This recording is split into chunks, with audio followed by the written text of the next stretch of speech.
guess one of the greatest love stories is between a girl and her dog, Emily and Clifford, the big red dog. I read Brideshead Revisited every few years by Evelyn Waugh. My favorite love story is Jim and Pam from The Office. Still Life with Woodpecker. That's what it is. And what it is there's this princess who lives in America, and she falls in love with this arsonist or this guy that blows. I can't do it. It's too long. I love all the Nicholas Sparks books and all the movies too. I'm not much for romance stories, stuff like that, but I'm always a sucker for Jane Eyre. I just read it in high school, reread it recently. There's just something so compelling about that romance. You dive right in. And they get together in the end, so it's a happy love story. I think my favorite love story is probably Pride and Prejudice.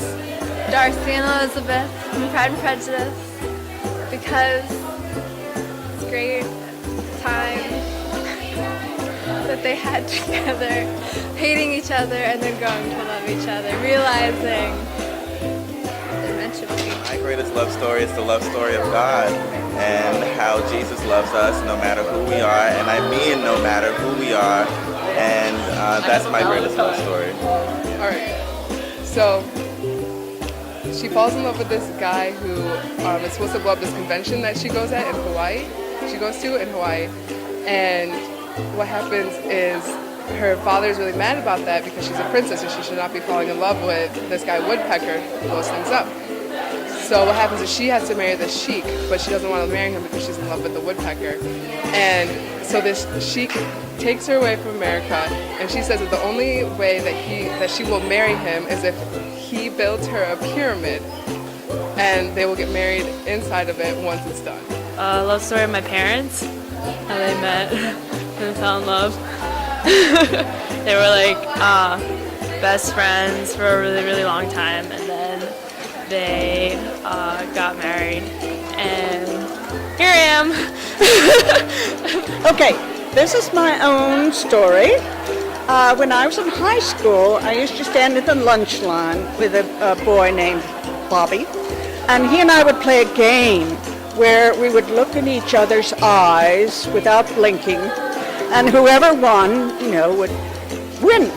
So the next year, the game was different, and we did thumb wrestling. So the next year, it was trying to figure out different kind of kisses. Butterfly kisses, Eskimo kisses. And then we took Latin together and studied Catullus. And when we graduated, he was very shy.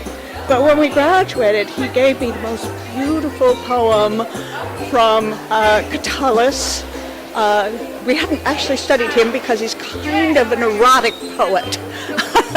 But I realized then, guess what? He really loves me. And then we went off to school, but I will never forget the times I had with him. And so what happens is on the night of the wedding, Woodpecker shows up in the pyramid, and they have everything ready. Like they have the cake and they have the champagne. And what happens, the sheik locks him in the pyramid for like 3 months because he's so mad that she is in love with this woodpecker. And they have to stay in there and eat the cake and have the champagne for 3 months until they're finally like about to die. And the woodpecker actually still has like one last stick of dynamite on him. And he's like, okay, I'm gonna blow up the door, but it might hurt you and you might be deaf for life. And so he blows it up, and then they live happily ever after, but they're just completely deaf because he had to blow up the door. And that's it.